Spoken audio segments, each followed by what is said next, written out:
하나님 아버지 은혜와 사랑을 감사합니다. 새벽 미명부터 저희들에게 귀한 날을 통해서 주님 앞에 예배를 드릴 수 있도록 은혜를 베풀어 주신 하나님 아버지, 너희는 요셉의 환난에 근심하지 아니하였다라고 하였는데, 하나님 아버지 이 요셉의 환난으로 인하여 근심하지 않은 것은 그들이 아니라고 또 안심하였다고 했는데, 하나님 아버지, 저희들이 이 세상에 살아가면서 안일주의와 또 이 향락의 세상의 주에 살아감으로 인해 요셉이 당한 그 고난에 동참하지 못하였던 것을 불쌍히 여겨주시고, 하나님 아버지, 저희들이 살아가면서 이 하나님의 말씀을 지키려고 온 힘을 쓰고 저희들이 나아갈 때에 이 고난을 통해서 우리가 다시 한번 하나님 앞에 바로 서며 또 저희의 영혼이, 저희의 믿음이 자라남으로 날마다 주에서 벗어져 나가 거룩하여지고 예수님의 성품을 닮아 나가는 이 구원을 이루는 저희들 되게 하여 주시옵소서. 하나님 아버지, 오후 이 시간도 저희들 하나님의 말씀을 듣고자 합니다. 이 시간도 성령 하나님께서 저희들을 주님의 진리 가운데로 인도하여 주시옵소서. 예수님의 이름으로 기도드리옵나이다. 아멘. 하나님의 말씀은 이사야서 49장 8절에서 26절까지 봉독해 올리겠습니다.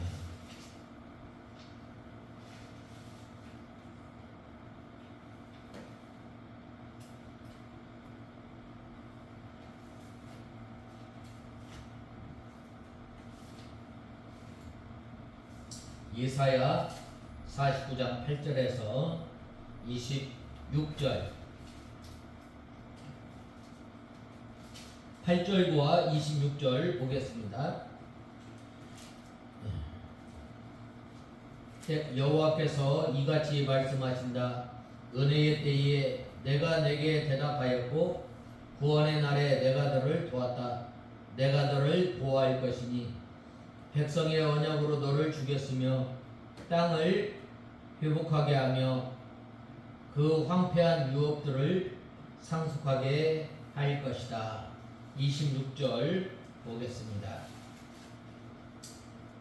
나는 너를 억압하는 자들이 자기들의 살을 먹게 할 것이니 그들이 포도주에 취함같이 자기들의 피에 취하게 될 것이다. 그때 모든 육체가 나 여호와는 내 구원자이며 내 구속자이며 야곱의 전능자인 줄 알 것이다. 오늘 이 8절에서 13절에 세 번째 대지로 메시아가 자기 백성을 자유와 빛으로 인도하실 것에 대해 말씀하셨습니다. 먼저 8절에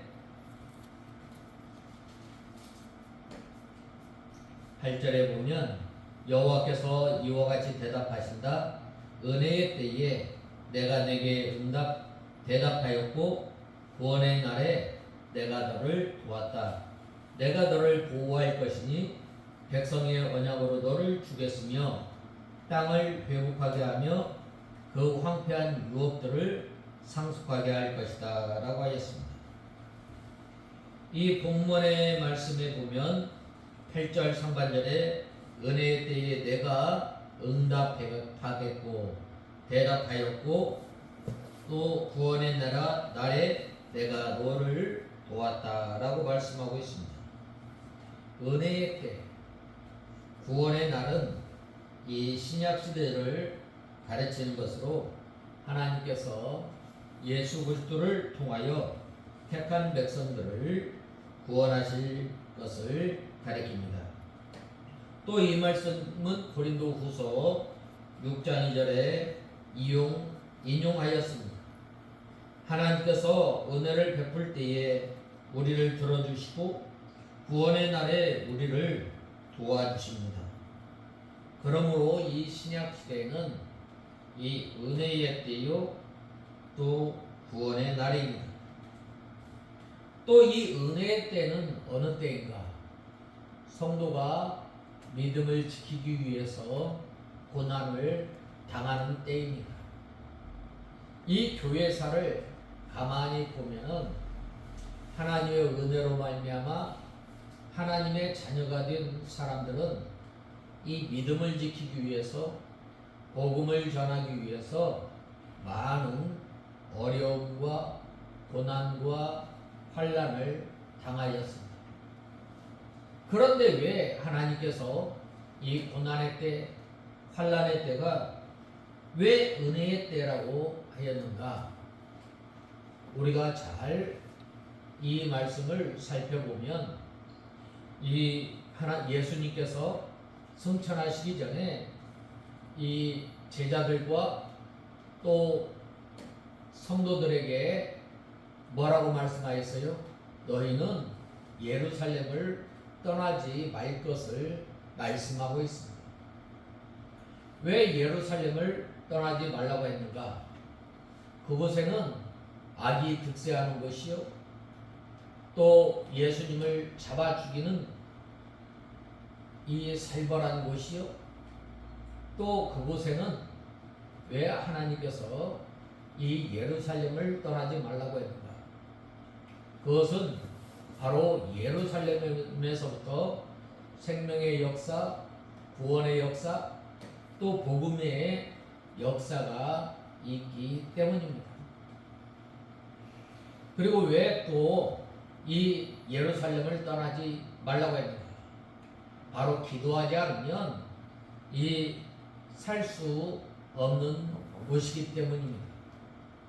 기도하지 않으면 단 한순간도 버텨낼 수 없는 것이기 때문입니다.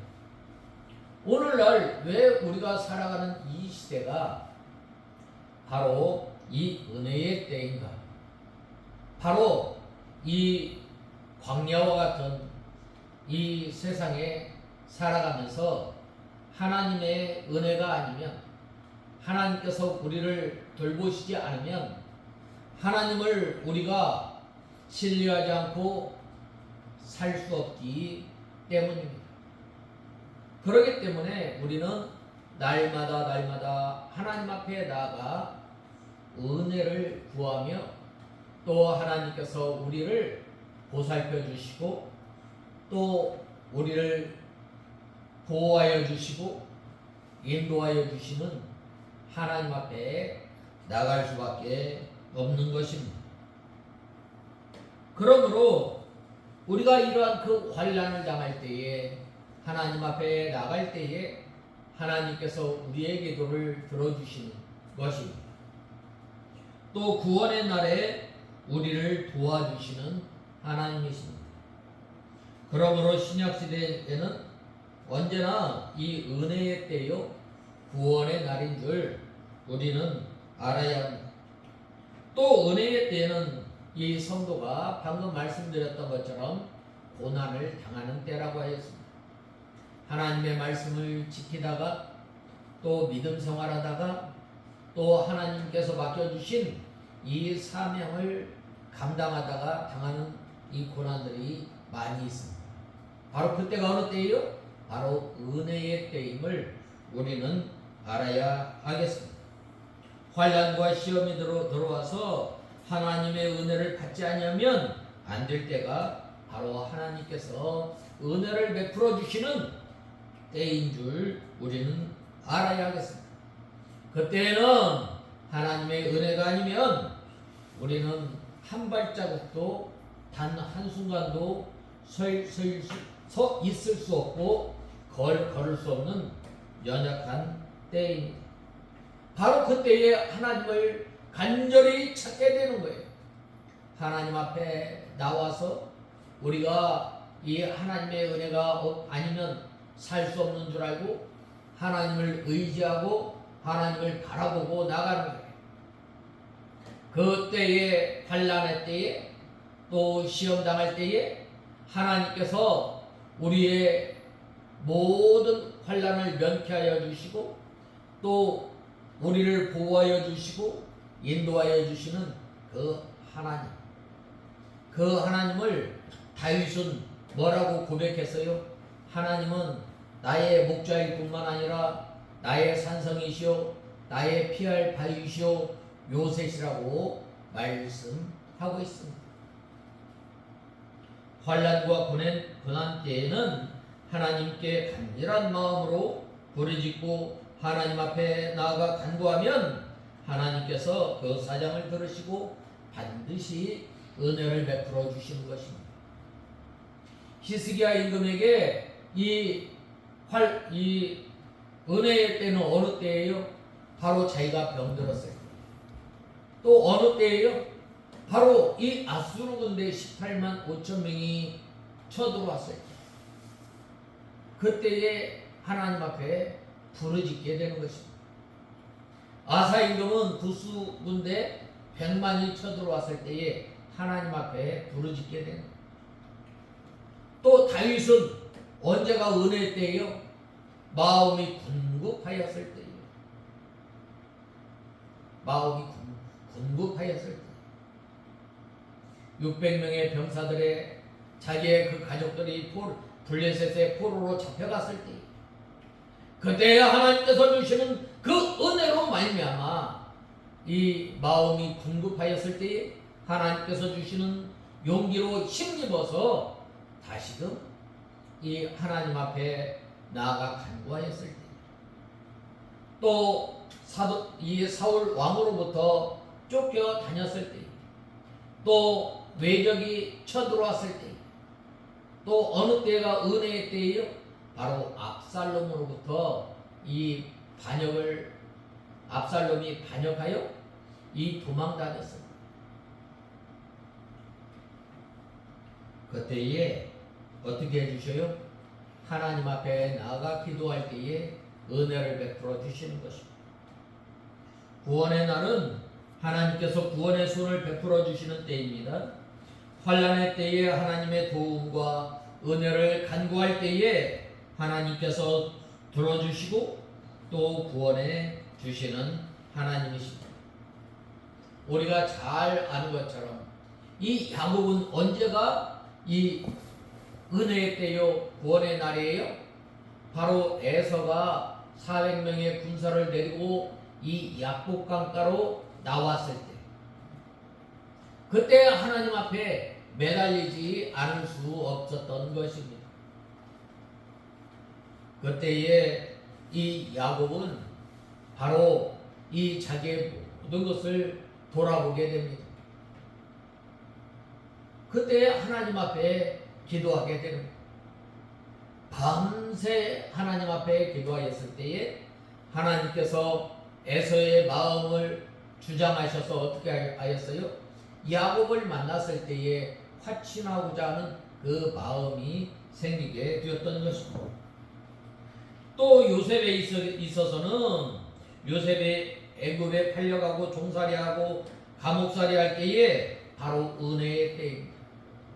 그때 하나님께서 이 요셉에 대해서 딱 한 줄로 표현하였다면 뭐라고 말씀하셨어요? 항상 이 하나님께서 요셉과 함께 하심으로 말미암아 복과 형통함이 늘 함께 하였음을 말씀하고 있습니다.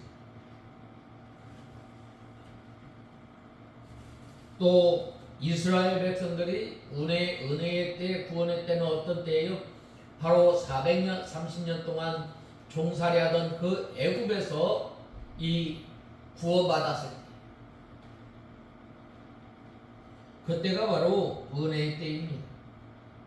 하나님께서 이렇게 은혜의 때 은혜를 베풀어 주시고 구원의 날 구원해 주시는 것입니다. 그러므로 우리 성도들은 하나님의 은혜 베풀어 주실 그때에 헛되이 보내지 말고 은혜 받으려고 우리가 힘써야 합니다. 우리가 은혜를 받으려고 하면 우리가 하나님의 말씀을 들으려고 할 때에 하나님의 말씀을 통해서 은혜를 받으려면 우리가 먼저 기도로 준비해야 합니다. 하나님 아버지, 지난 한 주간 살아가면서 우리가 마음이 강팍하고 완악하고 교멍 돌과 같이 이 딱딱하고 완악한 마음을 주님께서 성령으로 우리의 심령을 갈아엎어서 하나님의 말씀을 받을 때에 우리 마음에 마치 좋은 밭이 되어서 그 말씀이 우리 심령에 떨어졌을 때에 이 인내로서 열매를 맺게 하여 주시고 그때에 구원해 주시는 구원의 하나님을 은혜의 때에 도우시는 그 하나님을 만나는 저희가 되게 하여 주시옵소서. 하나님 앞에 기도할 수밖에 없는 것입니다. 먼저 우리가 하나님 앞에 회개할 것밖에 없음을 알아야 합니다. 하나님께서 은혜 베풀어 주실 때에 은혜 받을 생각하지 않고 원망하고 낙심하고 자포자기하고 또 사람을 의지하고 돈을 의지하려고 하는 사람은 하나님께서 베풀어 주시는 그 은혜를 받을 수 없고 누릴 수 없는 것입니다.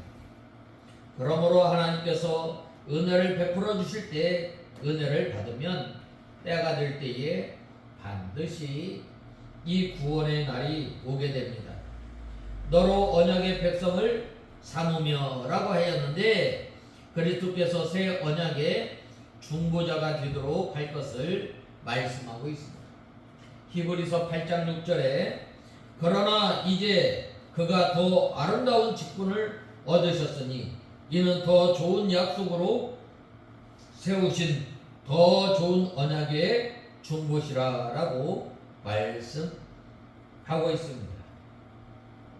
또 나라를 일으켜 그들로 황무하였던 땅을 기업으로 상속해 하리라 라고 하였는데 신약 시대에 이 복음으로 예수 그리스도의 나라 즉 교회를 세우고 황무제와 같은 심령들을 회개시켜서 주님의 기업으로 삼아주신 것을 말씀하고 있습니다. 9절에 내가 잡혀있는 자에게 이르기를 나오라 하며 흑암에 있는 자에게 나타나리라 하리라. 그들의 길에서 먹겠고 모든 자산에도 그들의 풀밭이 있을 것인지이라고 하였는데 여기에서 이 내가라는 말은 누구를 가리켜요? 바로 이 예수님을 가리킵니다. 잡혀있는 자에게 이르기를 나오라 하며 라고 하였는데 마귀에게 사로잡혀 있는 사람들에게 나오라고 명령하는 예수 그리스도의 말씀입니다. 우리는 전에 어떤 사람이었어요? 공중권세 잡은 자를 쫓았던 사람입니다. 우리는 죄와 허물로 말미암아 죽은 사람이었어요. 그런데 예수님께서 하나님의 말씀을 통해서 우리에게 이 나오라라고 명령하였습니다. 이 나사로가 이 죽은 지 나흘 만에 이 무덤에 있을 때에 바로 예수님께서 어떻게 하였어요? 나사로야 나오라라고 했을 때에 이 나사로가 수위를 동여맨 채 걸어 나왔던 거예요. 바로 이 우리의 죽었던 영혼을 살리신 거예요. 우리 힘으로는 도저히 하나님을 찾을 수 없고 멸망 가운데 있었지만 하나님께서 우리를 창세전에 선택하시고 때가 참에 우리를 부르신 거예요. 우리를 불렀을 때에 그 음성을 듣고 나온 거예요.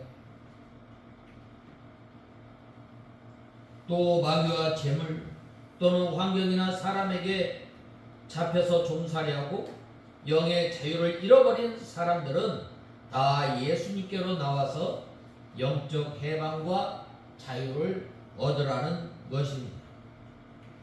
예수님께서는 크신 능력을 가지고 도움을 구하는 자에게 구원을 베풀어 주시는 분이십니다. 흑암에 있는 자에게 나타나리라 라고 하였는데, 흑암에 있는 자는 죄에 빠져 육신 중심으로 살아가는 사람들입니다. 이 흑암에 있는 사람들은 불신자이거나 혹은 믿는 사람 가운데서도 신앙이 잠든 사람들을 가리키고 있습니다. 이들은 예수 그리스도의 부르시는 그 소리를 들으면서도 빛 가운데로 나오지 않는 사람들입니다. 그런 사람들을 향하여 예수님께서는 빛 가운데로 나오라라고 큰 소리로 외쳤던 것입니다. 육신 중심으로 자고 있는 사람들은 깨어나야 합니다. 에베소서 5장 14절에 그러므로 이르시기를 잠자는 자여 깨어서 죽은 자들 가운데서 일어나라, 그리스도께서 내게 비추시리라 하셨느니라 라고 말씀하였습니다.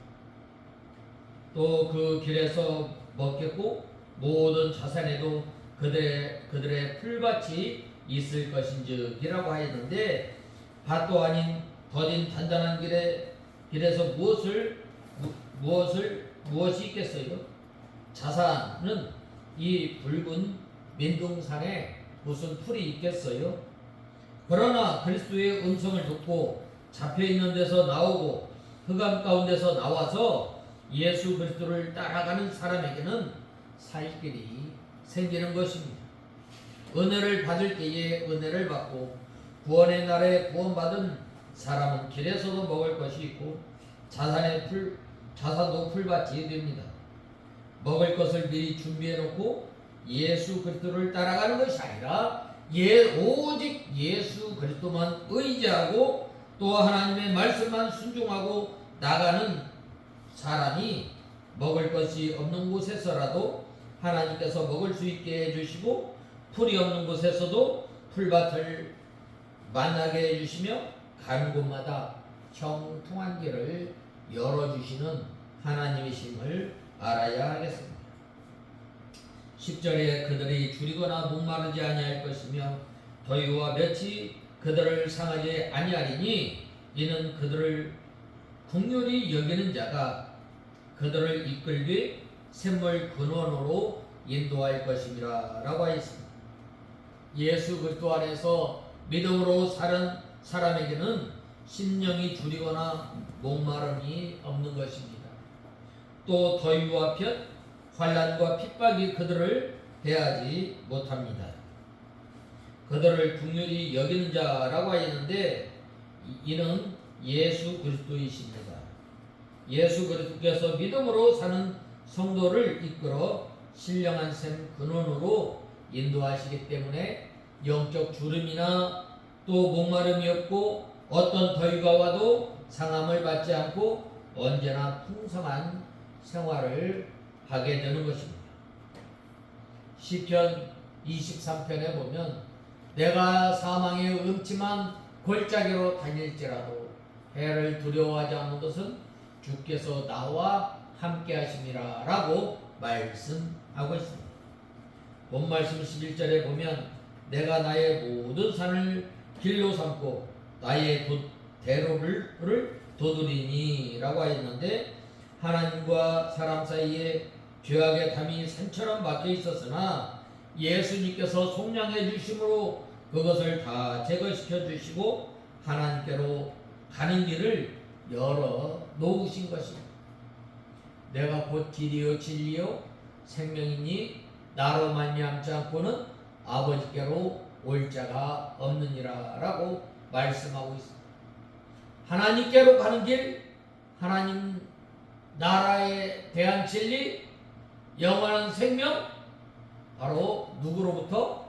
예수님으로부터 오게 됨을 우리는 알고, 이 예수님으로 말미암지 않고는 길 되시는, 생명이 되시는, 진리가 되시는 하나님을 만날 수 없음을 우리는 알아야 하겠습니다.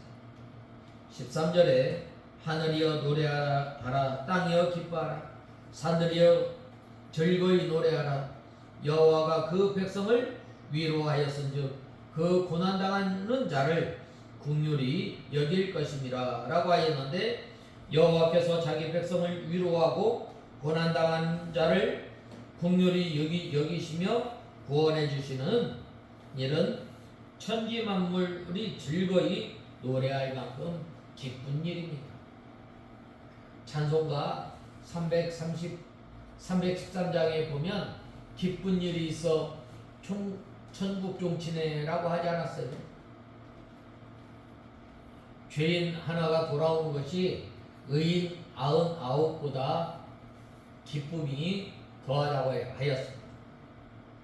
하나님께서는 죄와 사망과 마귀로 인하여 고난당하는 택한 백성들을 구원해 내시고 위로하여 주시는 일은 모두 다 이 즐거워하고 기뻐할 일임을 우리는 알아야 하겠습니다.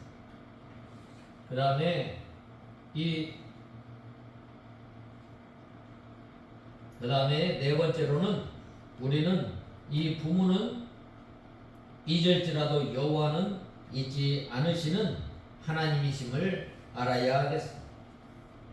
14절에 오직 시온이 이르기를 여호와께서 나를 버리시며 주께서 나를 잊으셨다 하거니와 라고 하였는데, 이 시온은 예루살렘을 가리킵니다. 즉 유다 백성들을 가리킵니다. 유다 백성들이 바벨론에서 오랫동안 포로 생활로 인하여 절망하면서 하나님께서 자기들을 버렸다고 생각하게 됩니다. 그러나 하나님께서는 사랑으로 유다를 징계한 것 뿐이고 결코 버리거나 잃어버린 것은 아닙니다.